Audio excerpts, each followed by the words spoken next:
하나님 말씀 사도행전 12장 1절에서 10절 말씀까지를 교독하시겠습니다. 그때 헤롯 왕이 손을 들어 교회 중에서 몇 사람을 헤아려 하여 유대인들이 이 일을 기뻐하는 것을 보고 베드로도 잡으려 할세. 때는 무교절 기간이라.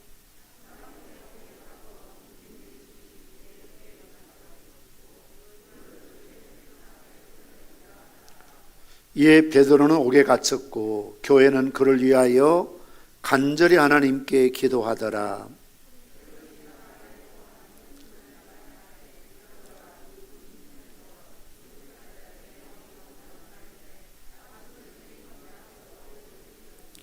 호련히 주의 사자가 나타나매 옥중에 광채가 빛나며 또 베드로의 옆구리를 쳐 깨워 이르되 급히 일어나라 하니 쇠사슬이 그 손에서 벗어지더라.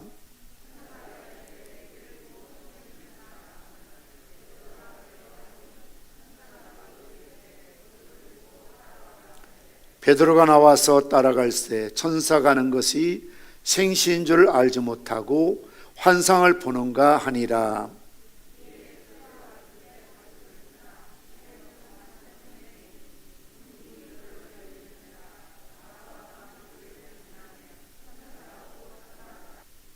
예루살렘 교회가 스데반 집사님의 순교 후에 잠시 평안하던 시간들이 있었습니다만 또다시 오늘 본문의 말씀처럼 헤롯 왕의 박해가 시작이 되었습니다.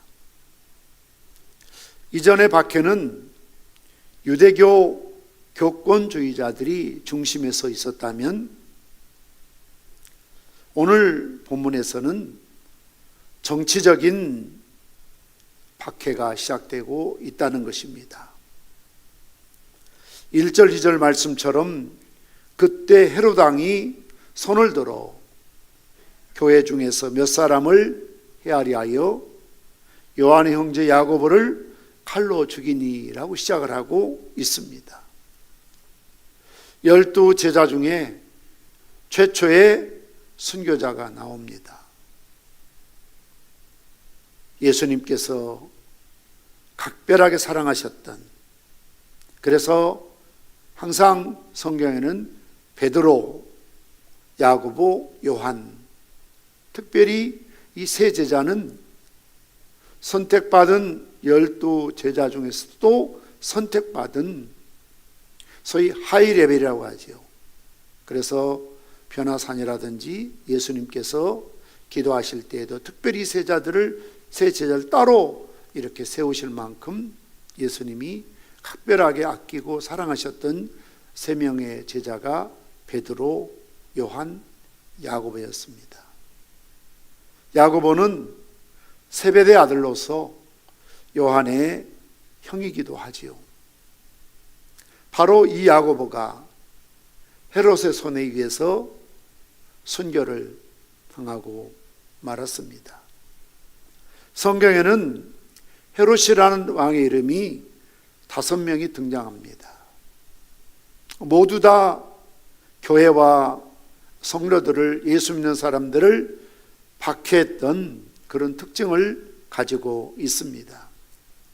예수님께서 탄생하실 때 예수님을 죽이려고 했던 헤롯은 대헤롯이라고 하죠. 헤롯 대제라고도 합니다. 세례 요한의 목을 벤 헤롯은 헤롯 안티파스라고 합니다. 오늘 본문에 등장하는 헤롯은 헤롯 아그리파 1세로 헤롯 대제의 손자가 되는 것입니다.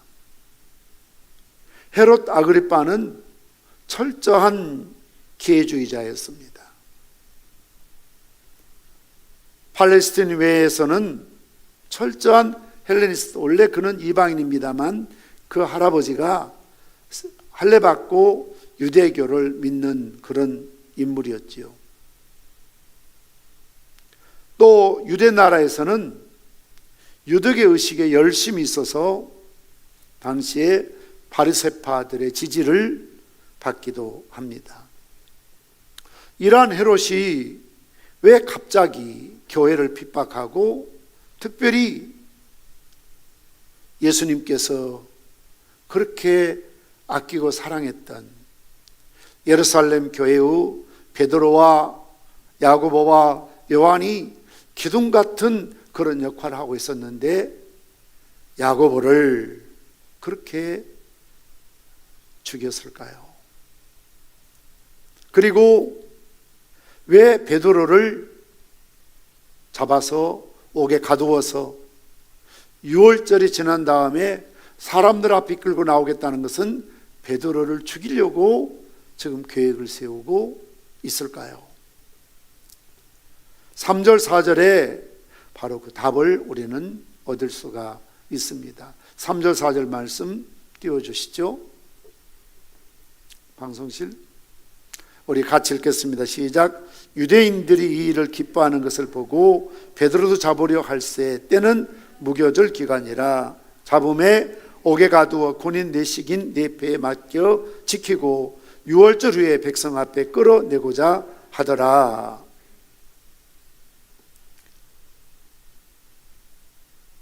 지금 분위기가 물론 유대교 분파 바리새인들, 서기관들, 장로들, 또 에세네파나 헤롯파 모두가 똘똘 뭉쳐서 예수님을 죽이기로 결의하고 계속적으로 사울이라는 청년이 등장해서 예수 믿는 사람들을 옥에 가두거나 죽이거나 그렇게 박해왔지만 왜 그동안 잠잠하게 있었던 헤롯 소위 아그리파 1세가 야고보를 죽이고 베드로를 옥에 가둬두고 유월절이 지난 후에 모든 백성 앞에 끌어내어 또 베드로를 죽이려고 할까요? 그것은 유대인들이 이 일을 기뻐하고 있다는 것입니다.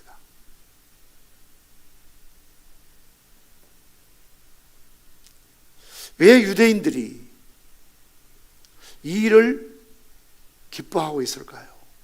물론 자기들은 예수님을 메시아로 인정하지 않습니다. 적대적인 관계에 있습니다.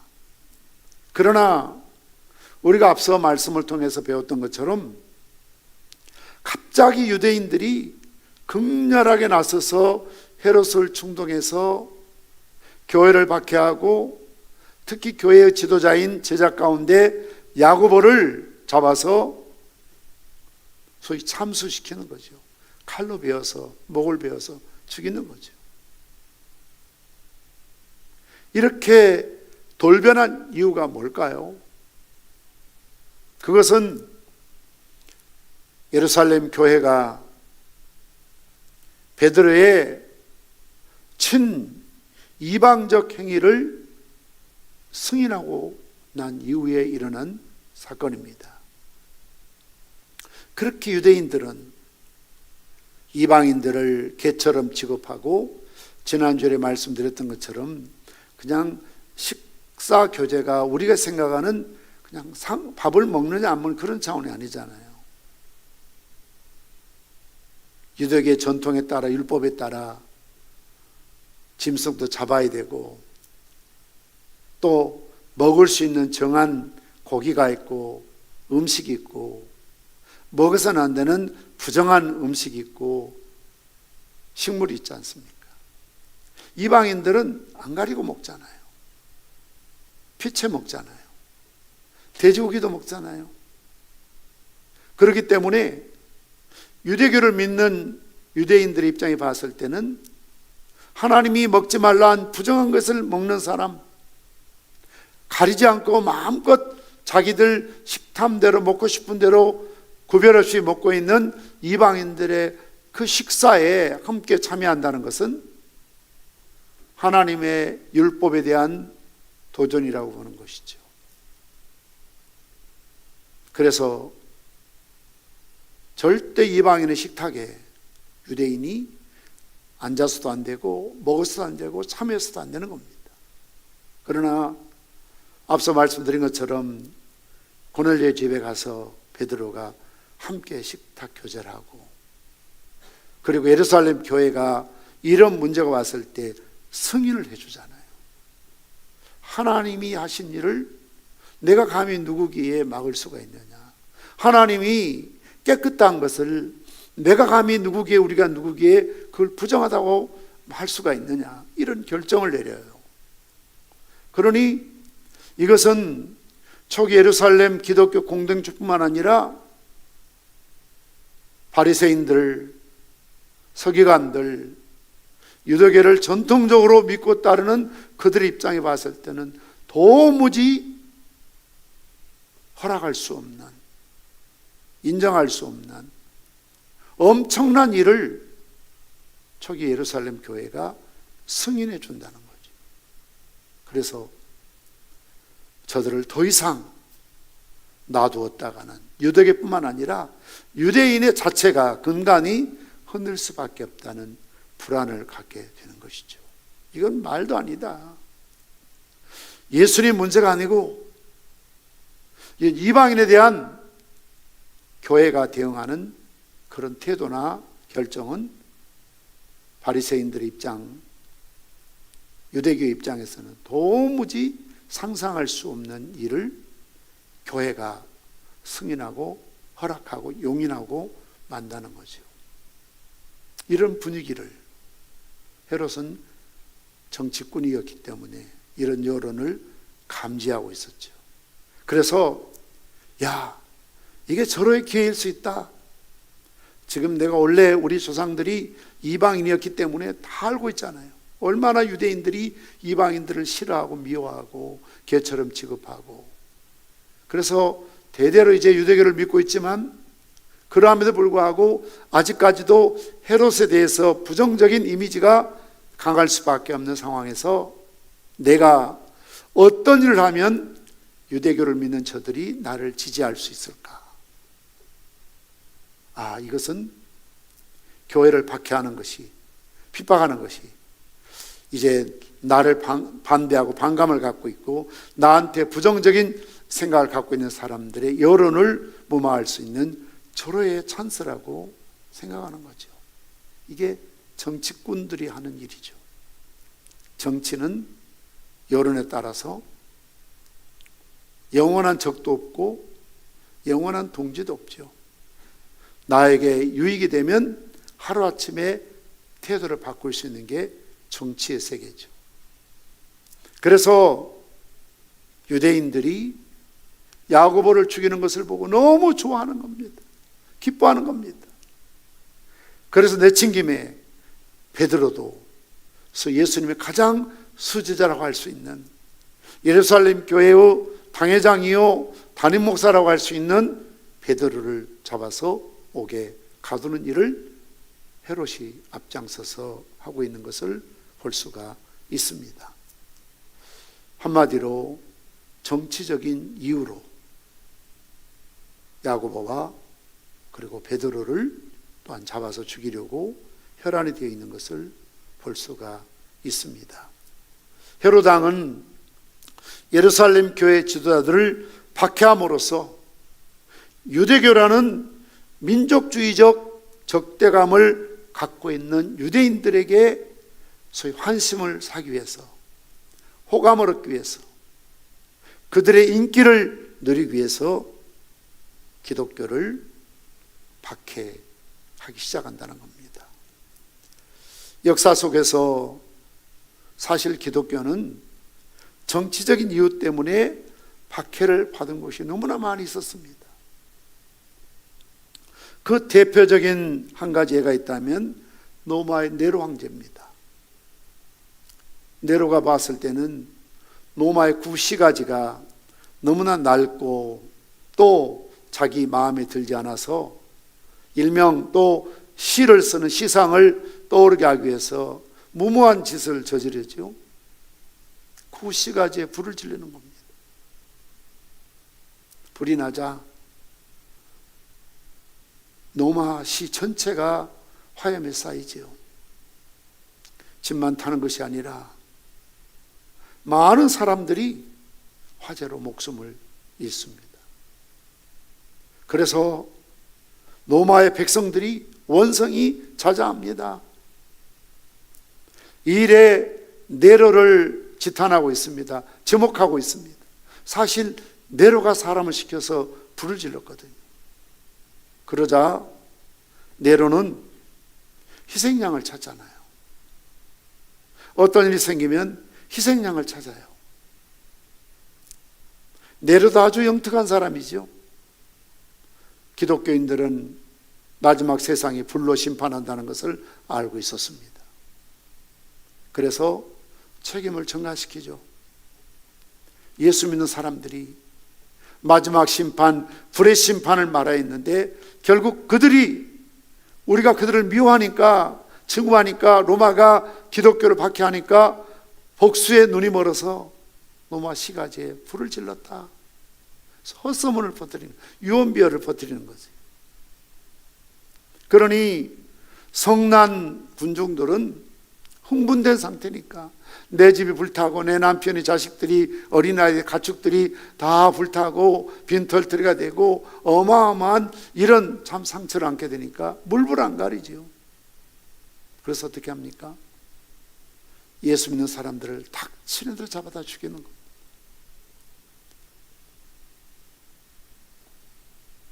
왜냐하면 예수 믿는 사람들은 참 순진하거든요. 이런 박해를 받아도 원수를 사랑하라는 이 주님의 명령에 따라서 복수할 줄 모르거든요. 유대교에서는 이는 이로, 눈은 눈으로, 생명은 생명으로 복수하는 것이 유대교의 하나의 율법인데, 새 계명을 너에게 주느니 사랑하라고 말하면서 오리를 가자면 십리를 가고 거들달라면 속옷을 주고 오른밤을 치고도 왼밤을 들려대고 원수라도 사랑하고 줄이거든 먹이라. 이 계명을 알고 있어요. 그러니까 예수 믿는 사람들은 아무리 짓밟아도, 죽여도, 옥에 가두어도, 박해해도 그들은 복수할 줄 모른다. 소위 바보 같은 사람들이죠. 순진한 사람들이죠. 참 어리석은 사람들이죠. 그러니까 어떻게 합니까? 이용하잖아요. 정치적인 희생양으로 삼잖아요. 그래서 네로 황제 때 로마를 비롯하여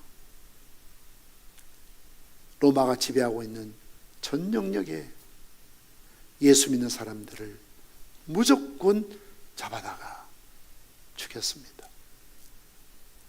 마치 1차 세계대전 때에 독일 나치가 유대인이라는 이유 때문에 노란 별을 달아 표시하게 하고, 유대인이면 남녀를 주의를 불문하고 모두 다 인종청소라고 그러죠. 가스실에 넣어서 다 죽여버리고 재산을 몰수하고 격리시켜서 스스로 자존감을 잃게 해서 목숨을 끊게 만드는 그런 일을 저질렀죠. 온 세계에서, 온 유럽에서. 이런 식으로 로마는 예수 믿는 기독교인들을 대대적으로 숙청하고 박해했습니다. 물론 여러 이유가 있습니다만 가장 큰 이유 가운데 하나는 황제를 숭배하지 않는다는 것이죠. 우상을 섬길 수가 없고 하나님 외에는 다른 신을 섬길 수 없었기 때문에 다른 모든 종교는 종교 보편주의에 따라서 황제도 신으로 인정하고 국민 의례로 황제를 숭배했지만, 기독교는 나 외에는 다른 신을 섬기지 말고 절하지 말고 우상을 섬기는 자, 질투하시는 하나님의 무서운 심판이 있다는 사실을 믿고 알고 있었기 때문에 로마 황제를 신으로 인정하지도 않았고 숭배하지도 않는 이유가 미운털이 되어서 결국 대대적으로 기독교인들을 숙청했던 것을 볼 수가 있습니다. 이렇게 정치적인 희생양이 될 때가 많이 있습니다. 어떻게 보면 오늘날에도 참 많은 교회들이 방역을 철저히 하고 나름대로 힘쓰고 노력하고 있지만, 그러나 어느 집단, 어느 종교, 어떤 것에 비해서 교회가 많은 희생의 대가를 지불하고 있습니다. 물론 참 소위 전통적인 교단이 아니거나 또 선교단체가 아니거나 마치 신천지와 그와 유사한 이런 단체들에서 기본적으로 좀 우리가 희생하며 지켜야 될 방역 이런 것들을 무시하고 그냥 지나치게 자기 중심으로 이런 일들을 저지르기 때문에 있는 그런 아픔들 때문에 교회가 때로는 이렇게 피해를 보는 경우들이 많이 있습니다. 대부분의 교회들이 철저한 방역을 지키고 거리두기를 지키고 노력하고 있음에도 불구하고 그런 데에 대한 어떤 인정은 받지 못하고 이런 잘못된 교단이나 선교단체에서 벌어지는 이런 일들 때문에 참 교회가 희생을 당하는 경우가 많이 있습니다만, 그럼에도 불구하고 때로는 소위 일부에서 말하는 것처럼 정치적인 그런 방역들 때문에 당하는 여러 가지 불이익들이 있을 수밖에 없습니다. 뿐만 아니라 오늘 베드로는 그렇게 중재인이 아님에도 불구하고 지나칠 만큼 경계를 하고 있지 않습니까? 군사 4명씩 4팀이 교도를 지킨다는 것이죠. 보통 죄인은 죄인의 오른손과 파수꾼의 왼손을 메어서 그렇게 지키도록 되어 있는 것이 그 당시 규정이었습니다. 그런데 베드로는 양손 다 파수꾼의 손에 메고 두 군인이 또 그것을 지키고 있었다는 것이죠. 당시에 만일 파수꾼들이 죄수를 놓치기라도 한다면 죄수가 받아야 될 죄값을 대신 받을 수밖에 없었기 때문에 아마 그렇게 지켰던 것 같습니다. 자, 이런 여러 가지 주어지는 상황 속에서 오늘 신앙적인 의미와 교훈이 무엇인가를 우리는 살펴야 하겠습니다. 오늘 본문의 말씀을 보면서 우리는 몇 가지 이해가 되지 않는 미스터리, 의문이 있지 않습니까? 첫째는 왜 믿음을 갖는 성도들에게 이런 박해가 임하고 있는가? 열심히 신앙생활하고 기도생활하고 또 지난주일 말씀처럼 이방 지역에 복음 전하고 안디옥 교회도 세워지게 되고 활발하게 선교도 잘 이루어지고 있는데 왜 예루살렘 교회가 이런 어려움을 당해하는가? 그리고 왜 야고보는 순교를 당하고 베드로는 석방을 당할까? 다 예수님이 사랑하는 제자들인데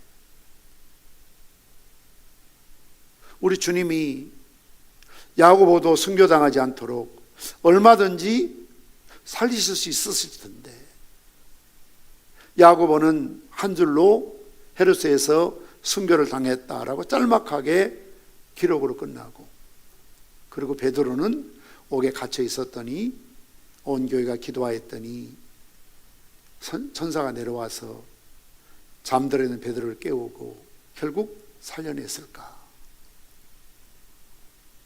또 이런 질문들도 있죠.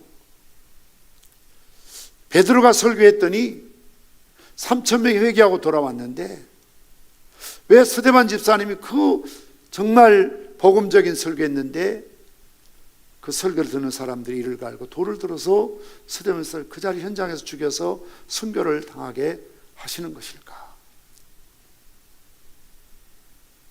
왜 누구는 죽고 누구는 살고 이런 일이 거의 같은 시대에 같은 환경 상황 속에서 벌어지고 있는 것일까?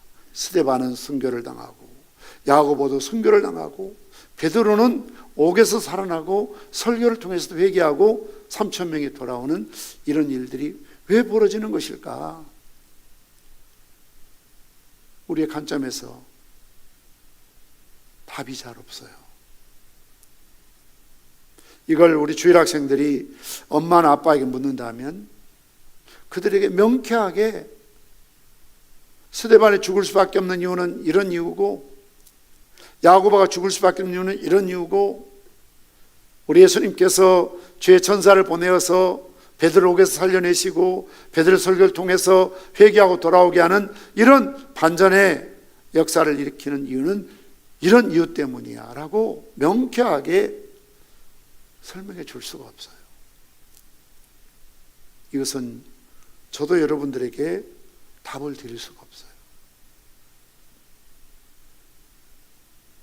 이건 하나님만이, 주님만이 대답할 수 있는 성격이죠.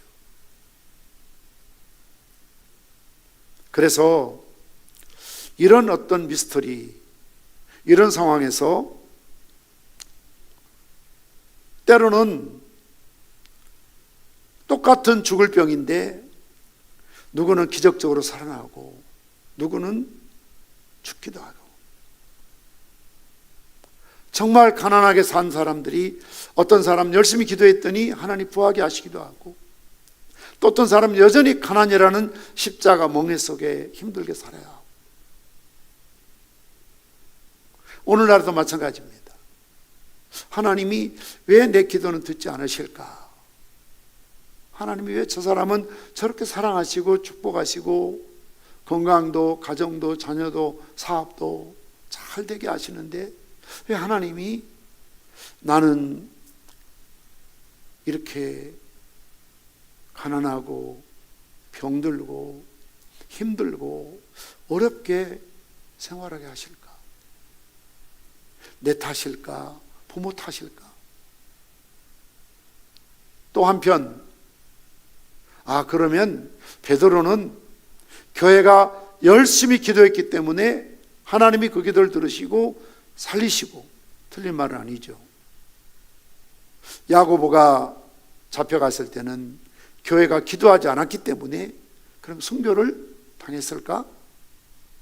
또 그건 아니에요.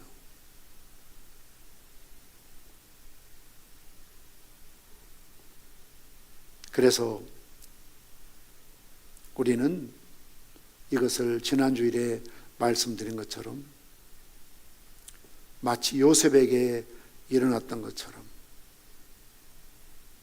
하나님의 섭리사관이 아니고는 이해할 수가 없습니다. 답을 찾을 수가 없습니다. 야고보가 순교한 것은 이런 이유 때문이고, 베드로를 살리신 것은 이런 이유고, 스데반이 순교한 것은 이렇기 때문에 순교했고, 베드로가 설교에서 회개하고 돌아온 것은 이것 때문이다. 어느 누구도 어느 주석가도 그걸 명쾌하게 인과응보적으로, 교리적으로, 신학적으로 어떤 상황과 윤리나 이런 잣대로 설명해 줄 수가 없습니다. 왜냐하면 스데반도 지혜롭고 성령 충만한 집사님이었고요, 야고보도 정말 주님이 아끼실 만큼 사랑하는 제자 중에 또 으뜸된 제자였거든. 이것은 하나님의 섭리사관이라는 이런 관점에서 보지 않고 말하지 않고는 이해를 할 수가 없는 것이죠. 그래서 쉽게 우리가 판단해서는 안 되는 것입니다. 오래 사는 것이 하나님의 영광일 수도 있고요, 일찍 죽는 것도 하나님 앞에 영광일 수 있습니다. 부자로 사는 것이 하나님 앞에 영광일 수도 있고, 가난하게 사는 것이 하나님 앞에 영광일 수도 있는 것입니다. 천사가 구해줬던 베드로도 영원히 사는 인물은 아니지 않습니까? 복음을 전하다가 거꾸로 십자가를 지고 결국 그도 야고보처럼 순교했던 것을 볼 수가 있습니다. 최선을 다하는 믿음 속에 하나님의 섭리가 있다는 것이죠. 우리가 잘 이해할 수 없지만 하나님의 그 오묘하고 깊은 뜻을 다 헤아릴 수가 없어요. 인간의 가장 지혜로움이 하나님의 가장 어리석음보다 못하니까요. 하나님의 오묘한 섭리를, 그 비밀을, 뜻을 어느 누구도 다 읽어낼 수가 없습니다. 설명할 수가 없습니다. 만약 하나님의 뜻을, 말씀을, 설교를 우리 머릿속으로 나는 다 이해할 수 있다, 알 수 있다 하면 하나님은 내 주머니 속에 들어가 계시는 거죠. 그래서 항상 이런 문제를 놓고는 칼빈이 말했던 것처럼 하나님의 절대적인 주권 앞에 우리는 잠잠해야 되고 순종해야 되고, 그래서 칼빈 선생님이 이야기했던 것처럼 성경이 말하는 것만큼만 말하고 성경이 침묵하는 것에 대해서 억지로 사사로이 성경을 풀려고 해서는 안 되는 거죠. 성경이 가는 곳만큼 가고 성경이 멈추는 곳에 멈추는 겁니다. 여러분들이 요즘 구약 성경을 통독하시는 것처럼 하나님은 어느 때 구름 기둥을 옮기실 줄 알 수가 없어요. 일정하지가 않아요. 그래서 뭐라고 그랬습니까? 1년이든 한 달이든 멈춰 있으면 그냥 멈춰 있는 겁니다. 왜 하나님 안 가세요? 오늘 날씨가 시원하고 좋을 만한데 왜 하나님 이동하지 않습니까? 때로는 하나님 왜 이렇게 춥고 힘들 때 우리를 이렇게 이동하시는 겁니까? 말할 수가 없어요. 하나님 주권이에요. 하나님의 때에 하나님의 방법대로 하나님이 알아서 하시는 것이죠. 그래서 너희는 먼저 그의 나라와 그의 의를 구하라고 말씀하고 있지 않습니까? 마태복음 6장 33절 말씀처럼 먼저 그의 나라와 그의 의를 구하라. 그리하면 이 모든 것을 더하시리라. 이것을 give and take 식으로 해석하면 안 돼요. 그의 나라와 그의 반대말은 뭡니까? 나의 나라와 나의 의지요.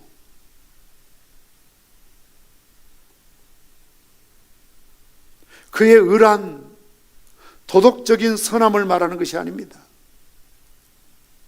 헬라어로 디카이오스네라는 의미인데요, 하나님께서 옳게 여기시는 것을 그의 의라고 말하고 있습니다. 하나님께서 옳게 여기시는 것, 한마디로 그의 나라 그의 의를 구하라, 먼저 우선순위가 되어야 한다는 것은 하나님이 무엇을 기뻐하실까, 무엇을 원하실까. 다시 말씀드리면 그의 나라와 그의 반대말은 나의 나라와 나의 의를 구해서는 안 된다는 거죠. 우리는 우리 자신도 모르는 사이에 항상 어떤 일 앞에 내 기준으로 이해하고 내 기준에 듣고 내 기준을 평가하죠. 그게 뭡니까? 나의 나라와 나의 의를 구하기에 아주 익숙한 몸에 젖어 있는 우리의 못된 부패한 본성이에요. 내 마음에 안 든다는 거예요. 내가 좋아하지 않는다는 거예요. 내가 생각해 그게 길이 아니라고 생각하는 거죠. 내 뜻에 반한다는 거예요. 안 맞다는 거예요. 내 뜻에 맞으면, 내가 좋으면 그걸 하나님 의라고 생각한다는 거죠. 전혀 다르죠. 그의 나라, 그의 의는 하나님의 나라와 하나님의 뜻을 따라서 살아가라.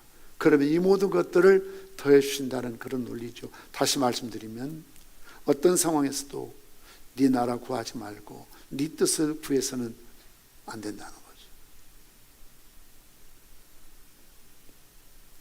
아동문학가 강소천 씨가 지은 시처럼 물 한 모금 입에 물고 하늘 한번 쳐다보고 또 물 한 모금 입에 물고 구름 한번 쳐다보고 마치 병아리처럼 물 한 모금 물고 하늘 쳐다보고 물 한 모금 물고 구름 한번 쳐다보는 것처럼 우리는 자주 하나님을 쳐다보는 훈련해야 돼요. 내가 이렇게 생각하면 하나님이 기뻐하실까? 내가 이렇게 행동하면 하나님 미소 지으실 만한 일일까? 내가 이렇게 하면 누가 좋아할까? 누구를 위해서 하는 것이지? 이걸 물어야 돼요. 항상 우리는 내가 내 의를 구하고 내 뜻을 구하는 것 때문에 하나님의 일을 그르칠 때가 참 많이 있습니다.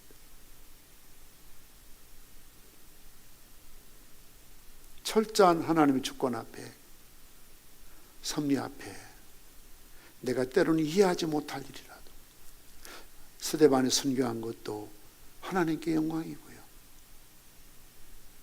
하늘 보좌에서 주님이 기뻐하시면서 환하게 웃으시면서 받으시는 영광이고요. 베드로의 설교를 통해서 3,000명 회개하고 돌아온 것도 하나님의 영광의 뜻이고요.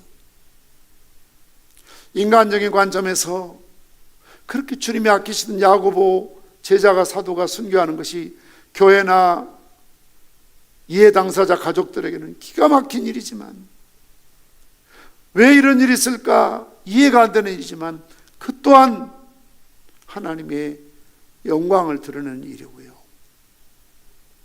감옥에 갇혀있는 베드로를 꺼내어서 살려주신 것도 그것 또한 하나님의 영광을 위한 일이라는 거죠.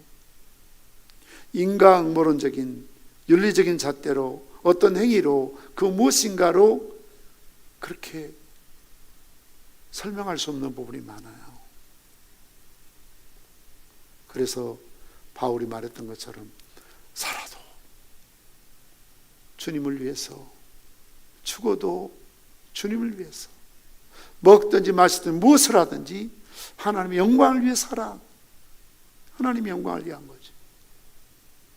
그래서 야고보가 순교한 것도 우리는 이해할 수 없지만 하나님 놀라운 경륜과 역사 속에 이루어진 일이고, 오늘 이 베드로를 옥에서 건져주신 것도 놀라운 하나님의 경륜과 섭리와 역사 속에서 이루어진 동일선상에서 보아야 되고 해석해야 되고 하나님께 영광을 돌릴 사건이죠.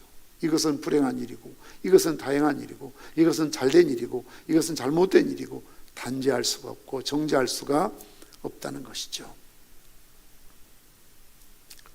또 한 가지는 베드로가 옥에 갇혔을 때 교회가 보여주는 태도지요. 물론 야고보가 잡혀갔을 때도 성경에 기록되지 않았지만 왜 교회가 기도하지 않았겠습니까? 기도했을 것입니다. 오늘 베드로가 잡혀갔을 때처럼 그렇게 살려달라고 구해달라고 기도했을 것입니다. 그러나 하나님의 응답은 야고보는 순교의 제물로 받으신 것이 기도 응답이었고요. 오늘 베드로는 또 교회가 기도했더니 하나님께서 기적적으로 옥중에서 구해내신 것도 기도의 응답이었던 것을 볼 수가 있습니다. 성경은 우리에게 말합니다. 너희가 여러 가지 시험을 만나거든 온전히 기쁘게 여기라. 너희 중에 고난당한 자가 있느냐? 저는 기도할 것이오 라고 말씀하고 있습니다. 기도는 유한한 인간을 무한하신 하나님께 가깝게 하는 것이지요. 언어가 사람과 사람을 연결시키는 다리인 것처럼 기도는 바로 사람과 하나님을 연결시키는 다리가 기도입니다. 오늘 중요한 것은 야고보가 순교를 당하고 베드로가 옥에 갇혀 있을 때에 온 교회가 성도들이 모여서 합심으로 간절히 하나님께 기도했다라고 말씀하고 있습니다. 합심으로 간절히 기도했더니 하나님께서 베드로를 극적으로 옥에서 건져내시죠. 첫째는 바로 죽이려 한 그 전날이에요. 마치 007 어떤 영화에 보면, 또 어떤 드라마에 보면 참수형을 당하기 위해서, 아니면 올가미에 딱 사람을 사형시키기 위해서 사형대에 세워놨는데 갑자기 어딘가 숨어 있었던 참 우리 편 군인들이 등장해서 극적으로 죽음 앞에서 건져내는 것처럼 오늘 베드로를 구원해내시는 이 사건이 얼마나 극적입니까? 내일 베드로는 사형을 당합니다. 헤롯이 매를 몇 대 때려서 지금 놓아줄 그런 사람이 아닙니다. 야고보를 죽이고 백성들이 그렇게 기뻐했는데 베드로 죽이면 백성들이 얼마나 더 기뻐하고 자기를 영웅 대접하고 환호하겠습니까? 이런데 굶주려 있다는 것을 헤롯이 알고 있지 않습니까? 그래서 가차없이 베드로의 목을 날릴 것입니다. 그런데 그 전날 밤에 하나님의 사자들이 나타나서, 아니 내일 죽을 사람이 어떻게 그렇게 깊이 잠들어 있습니까? 잘 이해가 안 되잖아요. 내일 죽을 사람인데 어떻게 잠들어 있습니까? 어떤 주석을 보니까 그래요. 베드로가 너희 염려를 주께 맡기라. 이는 너희를 권고하심이니라, 돌보심이라. 베드로가 자기 염려를 다 주님께 맡겼다는 거예요. 그 말은 나는 야고보처럼 순교의 제물로 주님께 드리겠다는 비워진 마음이지. 살고자 했다면 잠을 잘 수가 없죠. 나는 주를 위해 죽겠노라. 내 때가 다 됐구나.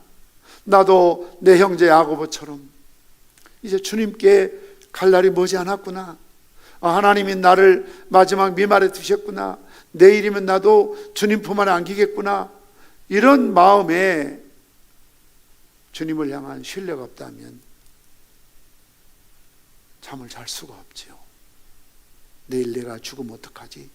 난 아직 죽으면 안 되는데.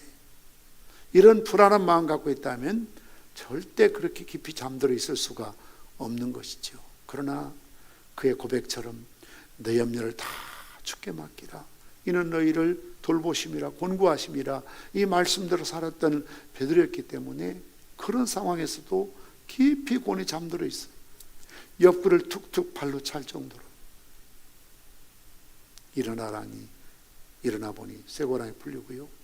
그리고 옥문이 열려서 밖에 나왔는데 오늘 마지막 뭐라고 그랬습니까? 환상을 보는가? 이 꿈인가 생시인가? 구분이 안 갈 정도로 하나님께서 극적으로 베드로에게서 건져내 주셨던 것을 볼 수가 있습니다. 오늘 말씀을 우리가 우리 삶에 적용하자면 우리가 살고 있는 이 세상도 한 치 앞을 내다볼 수 없다고 하지 않습니까? 이 말은 우리 삶의 불안과 고난과 불확실성을 나타내고 있는 말입니다. 이럴 때에 우리가 무엇을 어떻게 해야 될까요? 이 문제 해결을 누구만 해결하실 수 있지요? 이 사람 저 사람들 해결할 수 있는 문제인가요? 그게 아니지 않습니까? 오직 주님만이, 주의 능력만이 해결할 수 있는 문제라고 생각한다면, 이런 난감한 힘들고 어려운 인생의 문제를 만날 때마다 우리의 자세와 태도는 무엇이라 해야 된다는 겁니까? 주님 앞에 무릎 꿇어야 됩니다. 분별력을 달라고, 지혜를 달라고 기도해야 합니다. 이 문제 속에 숨겨져 있는 하나님의 뜻과 섭리를 깨닫게 해달라고. 하나님, 왜 이런 일이 생기는 거지요? 하나님 뜻이 어디에 있습니까? 섭리가 어디 있습니까? 물어야 하는 거죠. 이 기도를 통해서 문제를 해결할 수 있는 믿음의 능력을 공급받아야 되는 것이죠. 그래서 하나님의 은총의 손길을 체험해야 한다는 것입니다. 그런데 중요한 것은 혼자 기도하는 것보다 합심으로 기도할 때 더 강력한 응답이 주어진다고 말씀하고 있습니다. 예수님께서 마태복음 18장 19절 20절 말씀 보면, 진실로 다시 너희에게 이르노니 너희 중에 두 사람이 땅에서 합심으로 무엇인지 구하면 하늘에 계신 내 아버지께서 그들을 위하여 이루게 하시리라. 두세 사람이 내 이름으로 모인 곳에 나도 그들 중에 있느니라. 그래서 중보기도가 중요한 것입니다. 능력 있는 것입니다. 나 혼자 기도하는 것보다 둘이, 셋이, 여러 명이 기도할 때 강력한 불화살이 될 수가 있어요. 그래서 여러분, 가정에도 자녀 문제든 또 어떤 일이 있을 때 남편 따로, 아내 따로 기도하는 것보다는 부부가 손을 마주잡는 게 굉장히 중요합니다. 저는 정말 어떤 애들의 그런 어떤 일이 있으면은 항상 제 아내하고 손잡고 같이 기도합니다. 식사 기도할 때도 어떤 때는 제가 손을 붙잡고 같이 기도합니다. 물론 제가 기도해도 옆에서 듣고 아멘 할 수 있지만, 어떤 때는 그래요. 합심해서 기도한다는 것은 손을 마주 잡는다는 거거든요. 부부끼리 손을 마주 잡고 무릎 꿇고 하나님 앞에 간절히 한번 기도해 보십시오. 남편 혼자 골방의 기도, 아내 혼자 새벽 기도하는 것보다 함께 손잡고 기도하는 것이 너무너무 중요하고요. 그리고 여러분에게 기도의 동역자가 있다는 것이 얼마나 중요한 자산인지 모릅니다, 여러분. 저도 그런 측면에서 참 하나님 앞에 감사하는 것 가운데 하나는, 저희 어떤 목사님들, 동기들뿐만 아니라 어떤 모임 가운데 기도 멤버가 참 많이 있습니다. 그래서 기도 제목 있으면 카톡에 막 올립니다. 이런 문제 기도해 주세요. 이런 교회 어려움이 있습니다. 이런 가정에 어려움이 있습니다. 그런 기도 제목들이 막 올라오죠. 그러면 정말 신앙 양심을 놓고 늘 할 수 없지만 그 기도 제목을 읽으면서 그 순간 기도하면 돼요. 하나님, 이 일에 개입해 주세요. 간섭해 주세요. 당신을 위해 기도하겠습니다. 기도하죠. 저도 어떤 기도 제목이 있으면 많은 목사님들이 거기에 기도의 답을 달아주고, 그분들이 기도 제목이 있으면 또 많은 목사님들이 거기에 기도의 답을 달고 같이 합심으로 기도합니다. 호주에서 또 외국에서.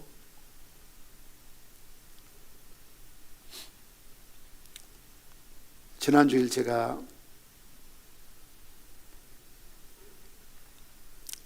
일부 예배 마치고 경북 시골에 계신 제가 존경하는 선배 목사님이 한 분 계시는데, 같은 군성교하고 계시는 분이신데요, 그분이 올해 연세가 81세세요. 근데 저한테 늘 매일 이렇게 문자나 이런 걸 와서 제가 갑자기 주일 설교를 좀 패스해 드리고 싶어서 일을 마치고 주일 설교를 보내드렸어요.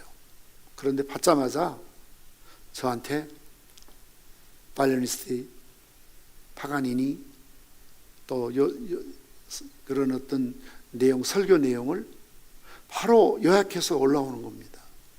제가 보내서 열어보기도 전인데 보냈는데 바로 그게 올라와요. 그래서 깜짝 놀랐어요. 그러면 그분이 제 일부 예배 실시간 설교를 듣고 계셨구나. 놀랍기도 하고, 참 내 설교를 미국에서, 호주에서, 외국에서, 또 베트남에서 우리 파송한 최갈렙 선교사님이 항상 저한테 문자 올 때 그렇게 합니다. 목사님 주일 설교 매주 빠지지 않고 저희 부부와 가족과 듣고 있습니다. 다 들어요. 너무 놀랐어요. 나는 처음 이렇게 실시간을 그분에게 발송한다고 보내드렸는데 이미 9시 예배에 그분이 들어오셔서 제 설교를 듣고 계셨구나. 저는 그런 부분이 있어서 참 하나님 앞에 감사할 때가 많이 있습니다.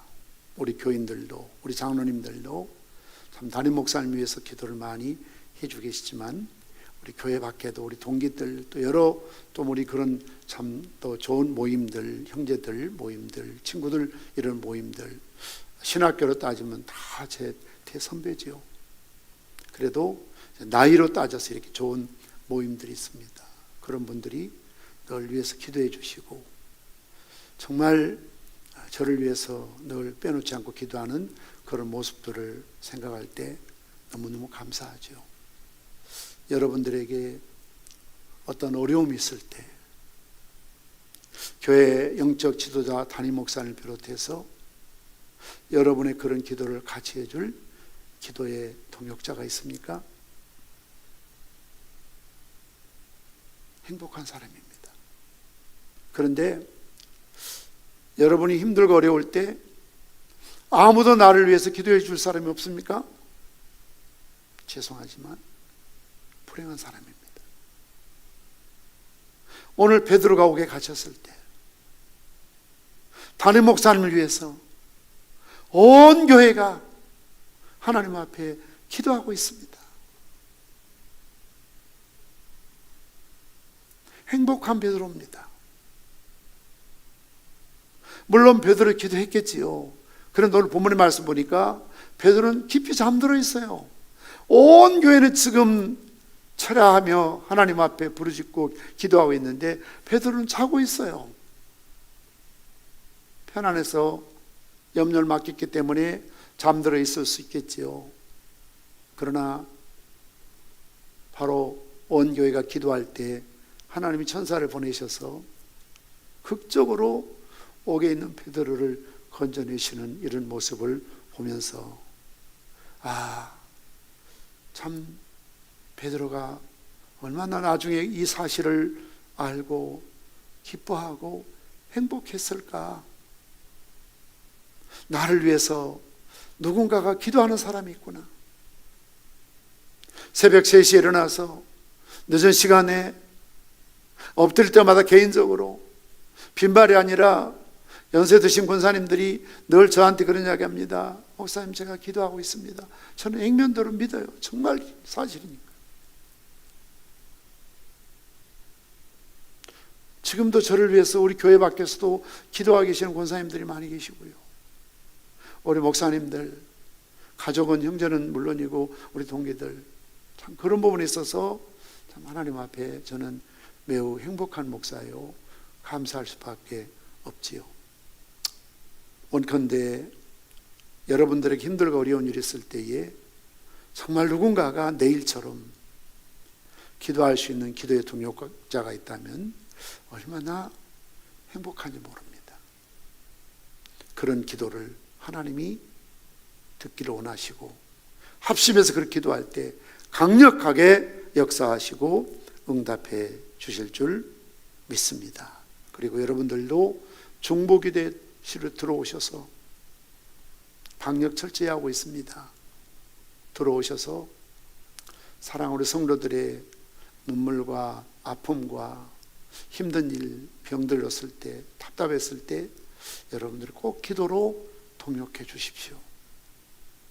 그것이 교회를 위해서, 주님을 위해서 얼마나 중요한 사역 가운데 하나인지 모릅니다. 기도하시겠습니다. 아버지 하나님, 오묘한 하나님의 섭리를 우리는 다 이해할 수 없을 때가 많이 있습니다. 야고보 사도는 순교함으로 하나님께 영광을 돌리고, 베드로 사도는 하나님이 옥에서 건지심으로 하나님 받으실 영광이 있고 교회의 큰 기쁨과 유익이 되도록 하셨습니다. 스데반 집사님이 순교할 때 주님이 받으시는 영광이 있고, 베드로의 설교를 듣고 회개하고 돌아올 때 주님이 기뻐하시는 또한 상급이 있고 뜻이 있고 섭리가 있고 영광이 있는 줄 믿습니다. 내가 부하게 되는 것도 하나님께 감사할 일이고, 때로는 가난하게 된 것도 감사해야 하고, 건강한 것도 감사해야 되고, 때로는 병들고 힘들고 어려워도 우리는 나의 의를 구하지 않고 먼저 하나님의 나라 의를 구하는 삶이기 때문에, 살아도 주를 위해서 죽어도 주를 위해서 먹든지 마시든 무엇을 하든지 하나님의 영광을 위한 삶이라야 되기 때문에 우리는 의심하거나 불평하거나 원망하지 않게 하시고 도리어 모든 일에 감사하며 살아가게 도와주시기를 원합니다. 예루살렘 교회가 기도하며 하나님 앞에 전심으로 부르짖을 때 하나님이 그 기도 들으시고 응답하셨던 것처럼 오늘도 우리 교회를 위해서, 성도를 위해서, 양무를 위해서 모든 나라와 민족과 특히 어려움 당한 사랑하는 성도를 위해서 중보기도실에서 밤낮으로 부르짖는 기도 들으시고 응답하여 주시옵시고, 나에게 이런 기도의 동역자가 있다는 것이 얼마나 행복한 일이고 감사한 일인가를 생각하며 나도 또 다른 사람을 위해서 늘 중보기도할 수 있는 반열에 세워 주시옵소서. 예수님의 이름으로 기도드리옵나이다. 아멘. 주기도문 하십니다. 하늘에 계신 우리 아버지여, 이름이 거룩히 여김을 받으시오며 나라 임하옵시며 뜻이 하늘에서 이룬 것 같이 땅에서도 이루어지이다. 오늘날 우리에게 일용할 양식을 주옵시고, 우리가 우리에게 죄 지은 자를 사하여 준 것 같이 우리 죄를 사하여 주옵시고, 우리를 시험에 들게 하지 마옵시고 다만 악에서 구하옵소서. 대개 나라와 권세와 영광의 아버지께 영원히 싸움나이다. 아멘.